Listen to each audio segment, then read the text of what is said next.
তোমার সঙ্গে দীঘা চলে যায় না? এই লোক সমাজে কেউ আমার বদনাম রটে যাবে গো। এই দেখো কি হয়েছে? আমি তোমার সমস্ত দায়িত্ব নিলাম। আমি কিন্তু বন্ডে সই করে দেবো। বন্ডে সই করে দায়িত্ব? হ্যাঁ, না আমি বন্ডে তোমার সই করে দেবো। আমি কোনোদিন তোমাকে ছেড়ে কোথাও যাব না।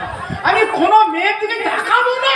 সত্যি বলছো? হ্যাঁ, গায়ে উঠে বলে তবু দেখবো না। সত্যি বলছো? সত্যি সত্যি সত্যি তুমি সত্যি বলছো? সত্যি বলছি। সত্যি বলতে কি জানো তো, আমি তো তোমাকে ভালোবাসবো জনম জনম ধরে। তোমাকেও কখনো আমি ভুলে যাবো না গো। তোমাকে আমি কথা দিলাম, কথা দিলাম, কথা দিলাম, কথা দিলাম, আমি কথা দিলাম। তুমি আমি যুগে যুগে থাকিব সাথে, যুগে যুগে থাকিব সাথে। সত্যি সত্যি কথা দিলাম, আমি কথা দিলাম, কথা দিলাম, আমি কথা দিলাম। তুমি আমি যুগে যুগে থাকবো সাথে, যুগে যুগে থাকবো সাথে। কথা দিলাম, আমি কথা দিলাম, কথা দিলাম, আমি কথা দিলাম।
Daddy.